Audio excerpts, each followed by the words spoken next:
चतुर्थी का व्रत करने वाली जो माताएं होती हैं, जो चतुर्थी का व्रत करती हैं, आज भी चतुर्थी मान्य हो रही होगी, तो चतुर्थी का जो व्रत करने वाली होती हैं, जो चतुर्थी का पूजन करने वाली होती हैं, उनके भीतर का एक भाव होता है कि जैसे ही शाम का समय आए चंद्रदेव का पूजन करें, चंद्र जब प्रकट हो जाए, कलश भर लिया, उसके नीचे आखा दाना रख दिया, चावल गेहूं जो भी आप रखते हो पूजन के लिए, ऊपर पात्र आदि रख दिया जलाशय, फिर अपन ने घी का दिया लगाकर पूजन भी कर ली। तो जो चतुर्थी का पूजन करने वाली होती हैं, जो चतुर्थी का नियम व्रत धारण करने वाली होती हैं, बड़ी बड़ी चतुर्थियां करती हैं या उसका नियम धारण करती हैं, तो चतुर्थी का जो पूजन करती है वो किस चीज के लिए होता है? केवल संतान, पुत्र, परिवार, हमारा कुटुंब, हम जिस कुल में हैं, हमारा कुल वैभव की ओर बढ़े, संपदा की ओर बढ़े और उसकी आयु बढ़े, उसकी आयु बढ़े, वैभव बढ़े। बहुत ध्यान दीजिएगा महाराज, चतुर्थी की पूजन में जो आप आखा दाना रखते हो, गेहूं वगैरह कुछ भी जो रखते हो, उसकी बड़ी महत्वता होती है महाराज।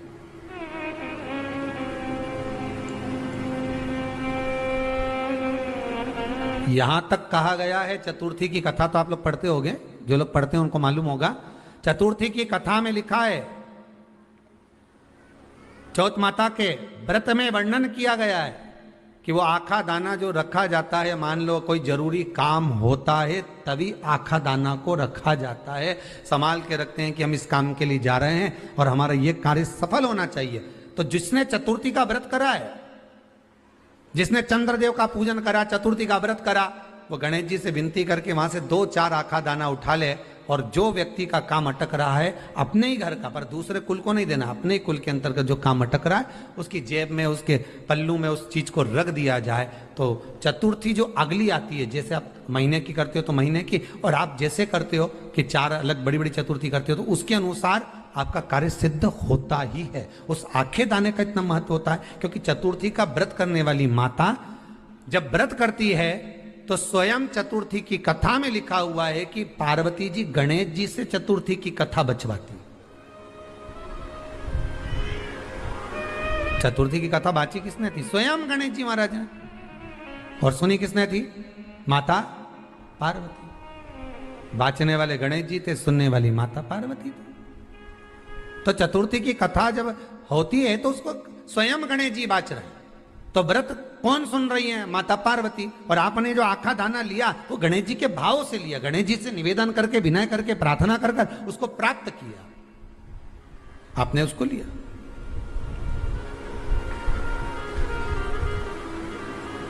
फल प्रदान कर देता है, कार्य की सिद्धता देता है। और एक और चीज ध्यान रखिएगा, जिसको पथरी की बीमारी हो या किडनी लीवर में कोई तकलीफ उत्पन्न हो जाती है, डायलिसिस चल रहा हो या डॉक्टर बोल रहे हो कि चेंज करना पड़ेगा, तो उसके पहले कोई सी भी 4 चतुर्थी, कोई सी भी 4 चतुर्थी, सफेद दुर्वा, जब गणेश शिव महापुराण की कथा बातचीत थी पिछले वर्ष की, शायद हमारे चैनल पर डली होगी, आप जब जाएंगे तो उसमें प्राप्त होगा।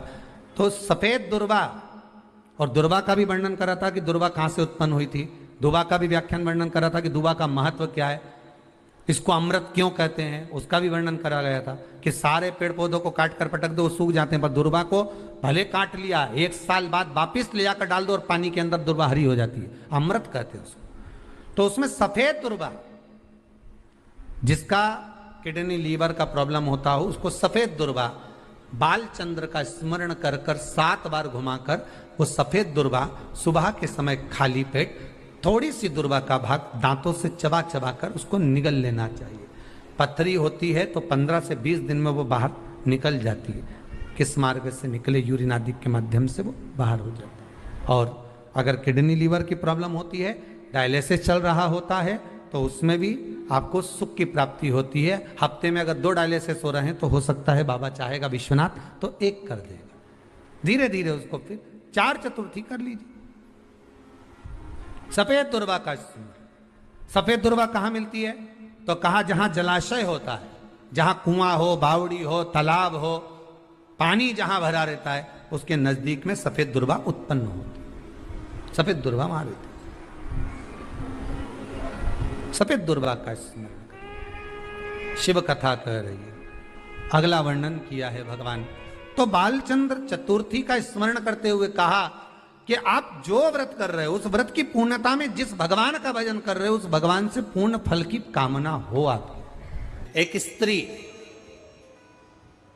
जितने पूरे विश्व में लोग कथा श्रवण कर रहे हैं, देश विदेश में बैठकर भक्त इस पवित्र प्रांगण में बैठकर कथा श्रवण कर रहे हैं, वो अपने भीतर एक उतारिएगा। पुरुष और स्त्री में एक अंतर है। पुरुष जब भगवान के मंदिर में जल चढ़ाता है, जल अगर चढ़ा रहा है तो वह अपने माता पिता, अपने नाना नानी को पार लगाता है, दादा दादी को पार लगाता है। पर शंकर के मंदिर में अगर कोई स्त्री, कोई नारी, कोई लड़की, कोई कन्या, कोई बेटी, कोई मां, कोई वृद्ध भी अगर शंकर के मंदिर में एक लोटा जल चढ़ा रही है तो वो अपना मायका और अपना ससुराल दोनों की 71 पीढ़ी को पार उतार देती है। और कितना सुंदर कहा माता पार्वती जी ने भगवान शंकर से अमरनाथ की गुफा में प्रश्न करते हुए कहा कि पुरुष भगवान की सेवा में लगे, भजन में लगे, मंत्र उच्चारण में लगे तो उसका फल पुरुष को प्राप्त होता है। पर अगर स्त्री, नारी अगर भगवान शंकर की आराधना में लगती है, शिव की भक्ति में लगती है, तो हे भोलेनाथ उसका फल किस किस को मिलता है। शिव महापुराण की कथा कहती है, भगवान शंकर का चरित्र कहता है, पुरुष का करा गया पुण्य पुरुष को प्राप्त होता है। पर केवल भारत की भूमि पर एक नारी एक ऐसी होती है, स्त्री ऐसी होती है जिसने अगर सोमवार का व्रत कर लिया, मंगलवार का व्रत कर लिया, तीज का व्रत कर लिया, चतुर्थी का व्रत कर लिया, छठ का व्रत कर लिया, पंचमी का व्रत कर लिया, नवरात्रे के व्रत कर लिए, कोई सा व्रत, कोई सी पूजन अगर भारत की भूमि हो, चाहे देश विदेश की नारी हो, अगर कोई स्त्री व्रत करती है तो उसका फल केवल स्त्री अकेली को नहीं मिलता, उसका फल उसके बेटे को, उसकी बेटी को, उसके पति को, उसके ससुर को, उसकी सास को और उसके मायके को, सबको प्राप्त होता है। ये नारी के द्वारा किया गया पुण्य का फल उसके पूरे परिवार को मिलता है, पूरे परिवार। शायद आप लोगों को मालूम है कि नहीं मालूम, हमें ध्यान में नहीं है। करवा चौथ का व्रत किसके लिए होता है? जम के बोलो जरा। इधर होता है कि नहीं होता छत्तीसगढ़ में? अरे जम के तो बोलो। होता है। किसके लिए करते हो? पति की लंबी उम्र के लिए, ठीक है। और ये पूरी दुनिया जानती है कि करवा चौथ का व्रत पति की लंबी उम्र के लिए होता है। पर कभी मौका मिल जाए तो एक बार गणेश पुराण को पढ़िएगा, और गणेश पुराण में और देवी भागवत में दोनों में स्पष्ट वर्णन आता है कि अगर स्त्री चतुर्थी का व्रत करती है, चाहे वो करवा चौथ हो, चाहे बड़ी चतुर्थी हो, छोटी चतुर्थी हो, किसी भी चतुर्थी का व्रत अगर स्त्री करती है तो उसके पति का तो उम्र बढ़ता ही है, साथ में उसके पुत्र का वैभव भी बढ़ता है। उसके पुत्र का वैभव भी बढ़ता है, उसकी संतान का सुख भी बढ़ता है। तो कोई ये विचार ना करे कि करवा चौथ का व्रत केवल पति के लिए होता है। शिव महापुराण की कथा कहती है कि करवा चौथ का व्रत अगर स्त्री करती है तो पति की तो उम्र बढ़ती है, साथ में उसके बच्चों का वैभव भी बढ़ता है। कोई व्रत अगर स्त्री करती है, नवरात्रे का व्रत कर रही है, नवरात्रे में उपवास रख रही है, उसका फल सबको मिलता है, उसके पूरे घर को प्राप्त हो, पूर्ण घर।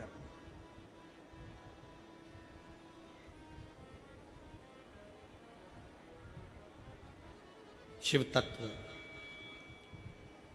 शंकर की अविरल भक्ति, शिव की उपासना। मंत्री से ज्यादा मंत्र पर भरोसा रखो, मंत्री से ज्यादा मंत्र पर भरोसा रखो, और संसार से ज्यादा मेरे महाकाल पर भरोसा रखो।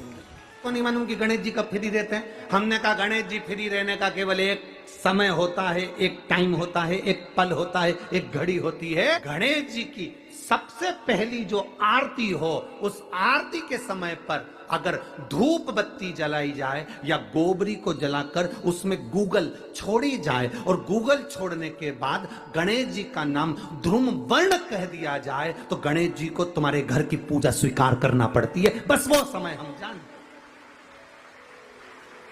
हम तो बस उतना जानते हैं कि शिव महापुराण में लिखा और मुद्गल पुराण में लिखा, गणेश पुराण में लिखा, गणेश जी का एक नाम होता है ध्रुम वर्ण। क्या नाम है?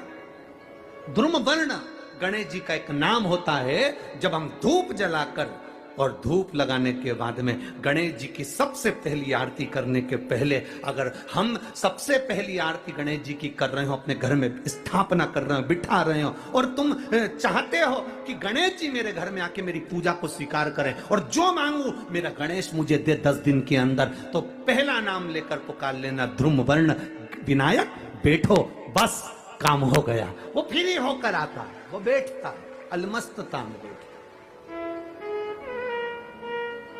अब वो हमसे पूछे समय क्या है, हमने कहा देखो हमारे को तो मालूम नहीं, बस इतना जरूर जानते हैं कि ध्रुम वर्ण नाम के मेरे विनायक, जो जिनके शरीर से भक्तों के ताप मिटाने के लिए अग्नि तेज निकलता रहता है, जिनके शरीर से धुएं की भांति अग्नि प्रकट होती रहती है।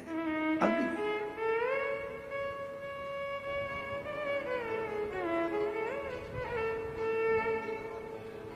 हम तो उनको पहचानते हैं जो दुनिया के ताप मिटाने के लिए प्रगटा, उनके शरीर से अग्नि धुआं तेज पुंज प्रकट हुआ।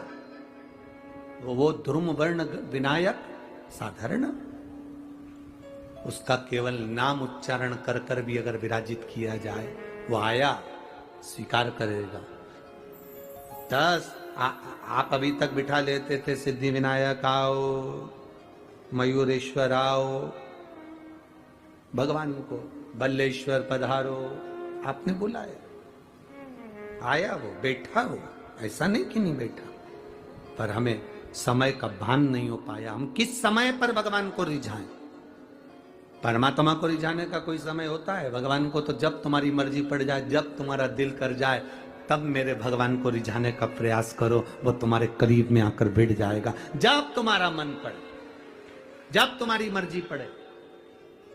जिनको शुगर की बीमारी हो, बीपी हो, उनसे निवेदन करूंगा, गणेश जी का दांत जो टूटा हुआ है, उस टूटे हुए दांत के भाग की ओर 5 दुर्वा सफेद दुर्वा, पानी का जो जलाशय होता है, कुआं होता है, बावड़ी होती है, तालाब होता है, नदी होती है, वहां लगती है सफेद दुर्वा। 5 सफेद दुर्वा टूटे हुए दांत की ओर समर्पित कर दें। दोपहर में ठीक 12 बजे वही दुर्वा 5 मिनट बाद उठा लें और उस दुर्वा को एक दिन में सुबह खाली पेट एक दुर्वा को खा लें। महाराज, आपका शुगर और बीपी लेवल में मिलेगा। आपने मुझे दुर्वा समर्पित करी है, ये दुर्वा जो मुझे देगा वो वैभव प्राप्त करेगा, जो दुर्वा मुझे समर्पित करेगा उसके जीवन में रोग दूर हटेगा। शंकर भगवान कहते हैं, गणेश ये दुर्वा, इस दुर्वा का अलग अलग महत्व है। महाराज, कुएं के पास की सफेद दुर्वा, कुएं के पास की सफेद दुर्वा, यदि 41 दुर्वा प्रत्येक बुधवार को गांठ लगाकर गणेश जी को समर्पित कर कर वापिस उठाकर उस दुर्वा को खाली पेट, आपके घर में भी गणेश जी होंगे, उनको समर्पित करो। खाली पेट इस दुर्वा को केवल चबा चबा कर खा लो और आधे घंटे बाद पानी को पी लो। बुधवार की बुधवार 5 बुधवार करना, गणेश जी को चढ़ाना, सफेद दुर्वा को गणेश जी को समर्पित कर कर चबा चबा कर खाना। उदर की प्रॉब्लम, जो भी मसा आदि की प्रॉब्लम होती है, उदर से जुड़ी हुई होती है, जिस चीज से जुड़ी होगी, पेट की जितनी प्रॉब्लम होगी, आपको जितनी भी प्रॉब्लम होगी, वो सारी 5 बुधवार करना, छठे बुधवार को जरूरत ही नहीं पड़ेगी। कितनी भी प्रॉब्लम हो पेट से, कितनी,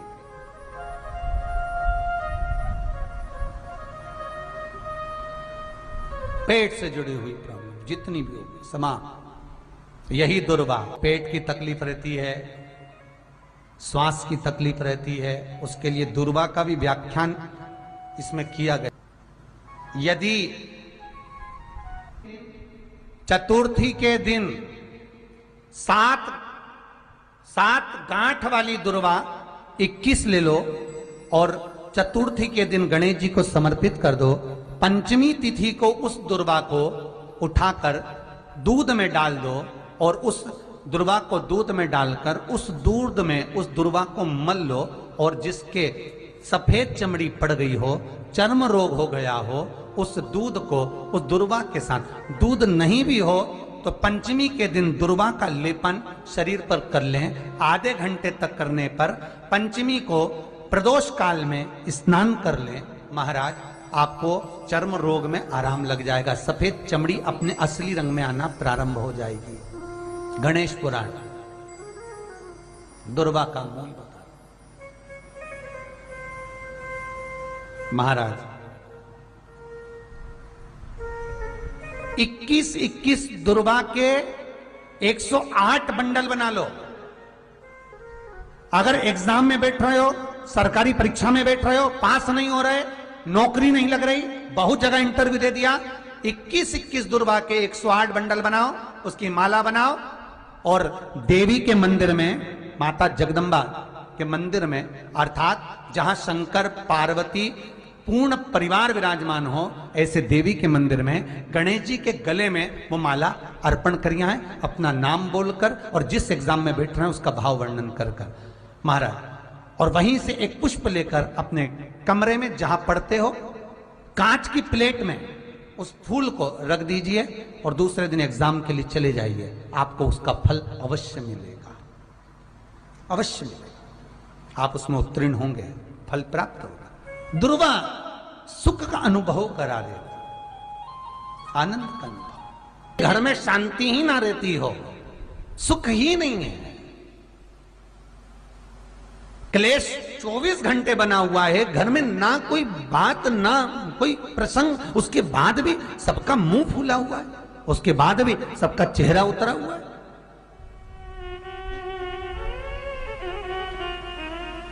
जिस घर में सुख और शांति ये दोनों चीजें नहीं हैं, वो निवेदन है लाल वस्त्र में लाल फूल रखकर उसमें थोड़ा धना, धना जानते हो, वो खड़ा धना आता है, धना पाउडर नहीं, धना, हरा धना, और 5 गोल सुपारी,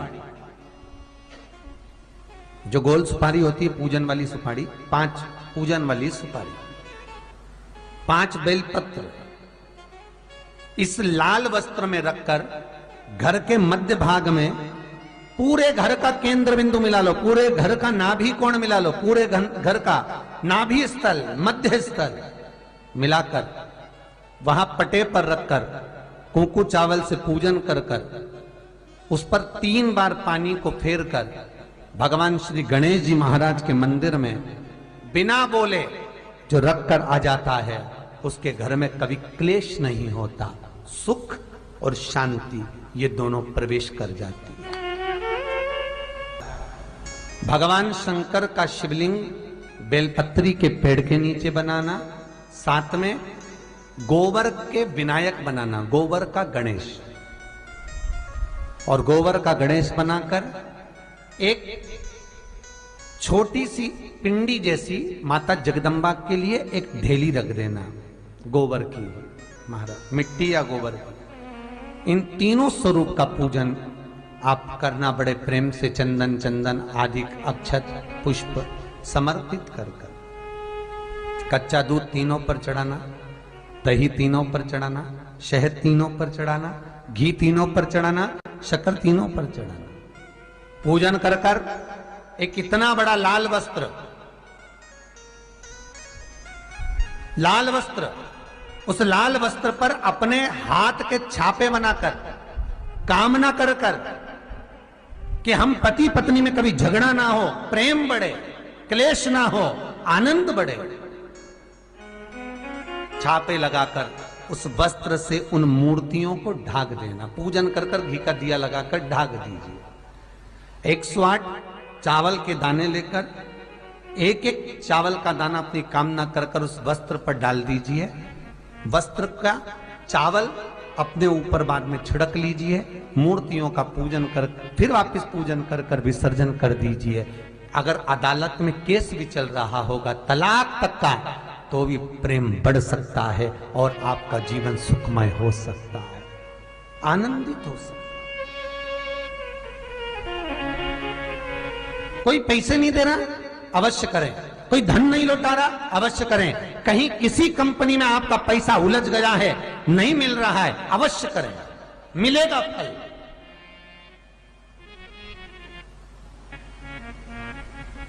लाखों रुपए डूब रहे हैं, एक बार करने में क्या जाता है, निकल आएगा पैसा। कामना कर कर कर। निवेदन है आपसे, दिन तुम्हारा प्रदोष का व्रत रहता है, जिस दिन तुम्हारा एकादशी का व्रत रहता है, जिस दिन तुम्हारा सोमवार का व्रत रहता है, जिस दिन तुम्हारा मंगलवार का व्रत रहता है, जिस दिन तुम्हारा कोई व्रत रहता है, सबसे ज्यादा गुस्सा तुम्हें उसी दिन आता है। सबसे ज्यादा क्रोध किस दिन आएगा? उसी दिन आएगा। क्यों? क्योंकि तुमने जो व्रत करा, उस व्रत में तुम्हारे मुख से ऐसा शब्द निकलना चाहिए, ऐसा शब्द निकलना चाहिए जिसके कारण तुम्हारा करा हुआ सारा व्रत बस गलत बोलने से, आड़ा टेढ़ा बोलने से, अपशब्द बोलने से वो व्रत पूरा की पूरा खंडित हो जाए, पूरा खंडित।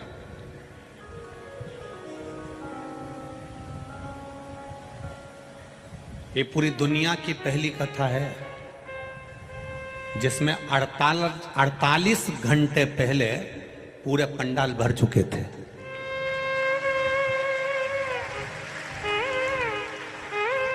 ये दुनिया की पहली कथा है। इतने बड़े बड़े पंडाल 48 घंटे पहले भर चुके थे और कई कई मैडम हो नवाएंगी खजूर वाली चोटी कर करके और कहेंगी हमको आगे बैठने दो, तुम हमें पहचानते नहीं हो। तो मेरा निवेदन है, हम किसी को नहीं जानते, हम सब इकट्ठे और महाकाल के पट्टे हैं।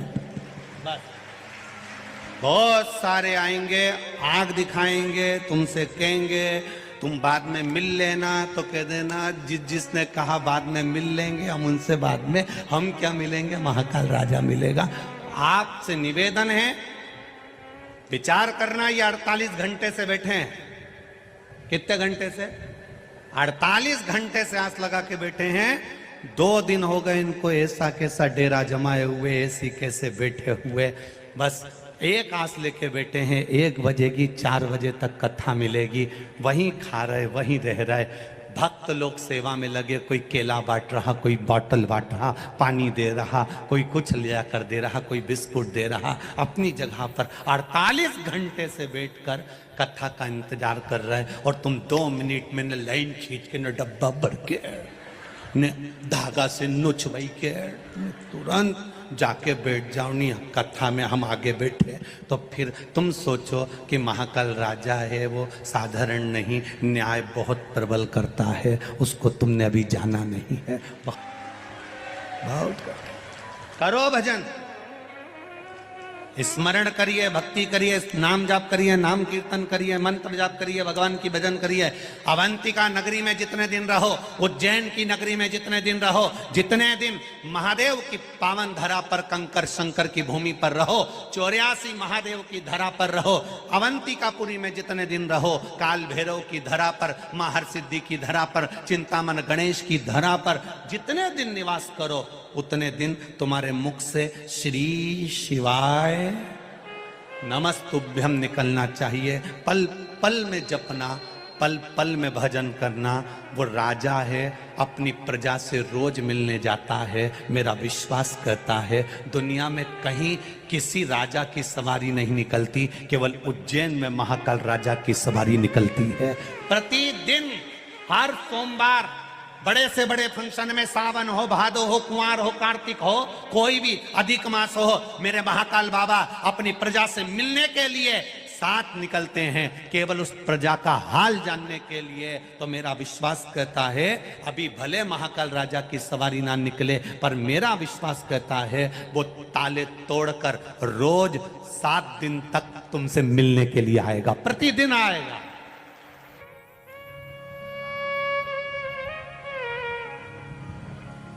पुजारी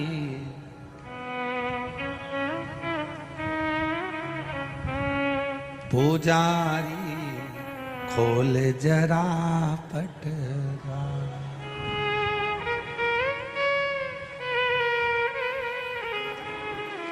अरे बंद कोठरी में बैठा, ऐसे ही बैठा है वहां, अरे बंद कोठरी में बैठा मेरा महाकाल सरकार, पुजारी पुजारी। सौम्य दर्शना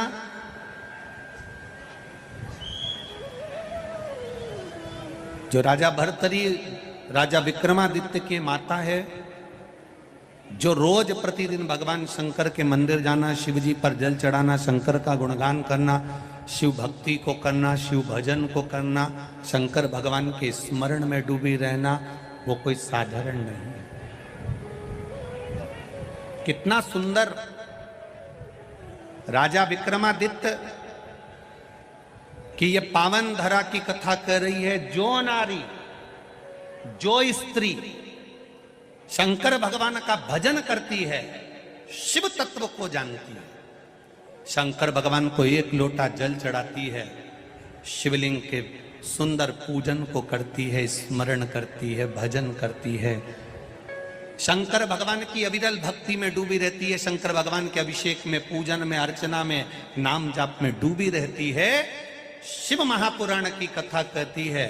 और ये अवंतिका नगरी की पावन कथा कर रही है, और इस अवंतिका का इतिहास कहता है वो नारी, मान लो अपने कर्म के कारण, पूर्व के कर्म थे, पुराने कोई कर्म होंगे जिसके कारण बस हो सकता है कि नारी का सौभाग्य रहता ना रहता, कोई अपने पति के कंधे पर जाती, कोई नहीं जा पाती, तो मान लो हमारे पूर्व के कर्म के कारण अगर नारी के जीवन में कोई कष्ट आ जाता है, तो शिव महापुराण की कथा कहती है, राजा भर्तरी की माता, राजा विक्रमादित्य की माता सौम्य दर्शना का चरित्र कहता है कि स्वयं देव अधिदेव महादेव कहते हैं, सौम्य दर्शना, जो नारी तेरे जैसी शंकर की आराधना में डूबी रहती है, वो नारी फिर अगला जन्म ना तो कभी बेधब्य का पाती हो, ना कभी बांझ का पाती है, उसको शिव स्वयं भक्ति प्रदान करते।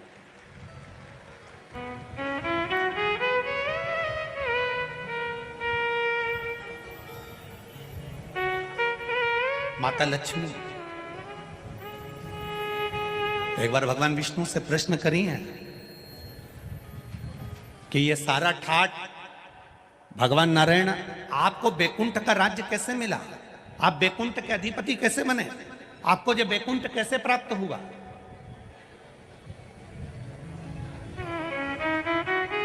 राम जी महाराज, भगवान विष्णु आप राम जी के अवतार हुए, राम जी बनकर आपने अयोध्या का राज्य भोगा, कृष्ण का अवतार लिया, द्वारका का राज्य भोगा, मथुरा का राज्य भोगा, ब्रज का राज्य भोगा। आखिर आपको ये राज्य हर घड़ी, हर पल, हर क्षण कैसे प्राप्त होते हैं, किस तरह से? भगवान विष्णु से माता लक्ष्मी ने प्रश्न करा है विष्णु पुराण के अंतर्गत, और कुर्म पुराण में भी, कुर्म पुराण में भी इसका वर्णन प्रश्न किया, ये आपको सुख कैसे मिल जाता है?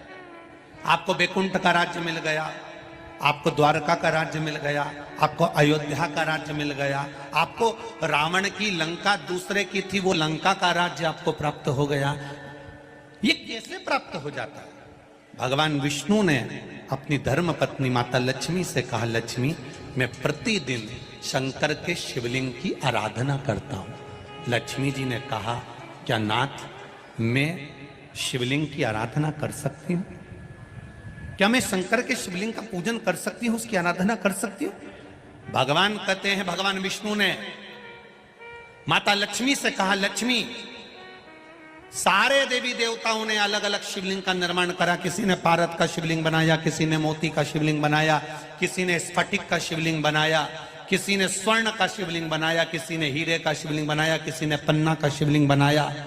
तुम्हारी मर्जी पड़े, तुम वो शिवलिंग का निर्माण करो। माता लक्ष्मी ने सुंदर आनंद के साथ एक पुखराज का शिवलिंग का निर्माण करा और सुंदर माता ने उस शिवलिंग की आराधना और पूजन करना प्रारंभ कर दिया। अब क्या मिला माता लक्ष्मी जी को? लक्ष्मी जी को मिला क्या?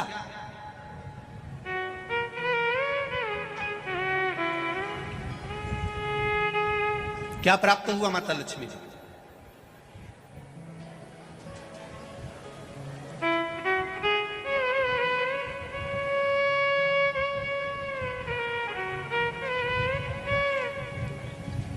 भगवान कृष्ण की प्रिया है राधिका जी, राधिका जी के प्रिय हैं भगवान कृष्ण। राम जी को बीच में कुब्जा भी मिली, सूपनखा भी मिली, पर मेरे नारायण को बहुत कुछ प्राप्त हुआ, पर आज भी लक्ष्मी जी को क्या मिला है? तो कहा, लक्ष्मी, तुम किस चीज के लिए शिव जी की आराधना कर रही हो? लक्ष्मी जी कहती हैं, बस आपके चरण की सेवा मुझे दिन रात मिले। नारायण कहते हैं, मैं तो भगवान शिव के सेवा में लगा रहता हूं और आप मेरे चरण की सेवा मांग रही हो? तो मेरे चरण की सेवा इससे नहीं मिल सकती। कोई देगा तो वो देवाधिदेव महादेव ही दे सकते। घोर तप माता लक्ष्मी ने करना प्रारंभ करा। शिवलिंग का स्नान कराती, शंकर भगवान का अभिषेक करती, शंकर भगवान की पूजन करती, शिव जी का सुंदर आनंद से श्रृंगार करती। मेरे देवाधिदेव महादेव, मेरे काल अधिपति महाकाल राजा, मेरे विश्वनाथ भगवान स्वयं उस शिवलिंग में से प्रकट होकर बोले, लक्ष्मी तुम्हें क्या चाहिए? लक्ष्मी जी कहती हैं, प्रभु आपने मेरा विवाह नारायण के साथ तो कर दिया, पर नारायण दिन रात आपकी सेवा में लगे रहते हैं, तो उनके चरण मुझे नहीं मिल पाते। शंकर भगवान ने कहा, मैं वचन देता हूं लक्ष्मी, तो उनके चरणों में सदा विराजमान मिलेगी।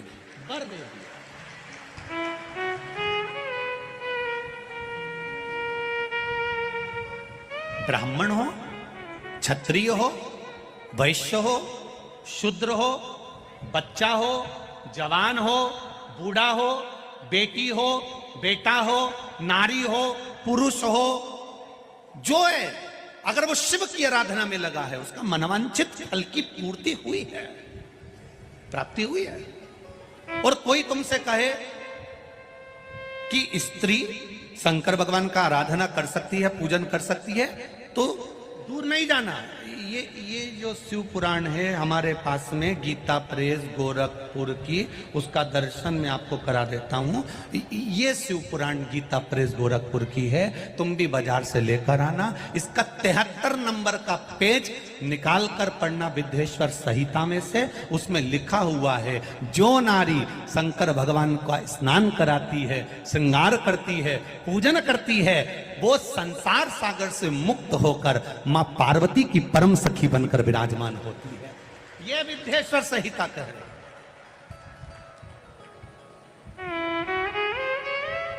और इसी शिव महापुराण का 73वें नंबर का पेज पढ़ने के बाद में 75 नंबर पेज को पढ़ना विद्येश्वर संहिता का।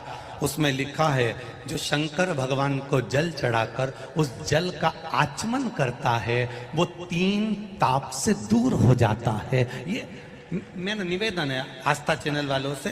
पन्ना मैं निकाल रहा हूं और उसको मैं लाइन से अक्षरों पर लाइन दिखा रहा हूं। मेरा निवेदन है, आप भी बताना कि शंकर जी पर जल चढ़ाकर पीने का कितना लाभ है। प्रश्न नंबर 75।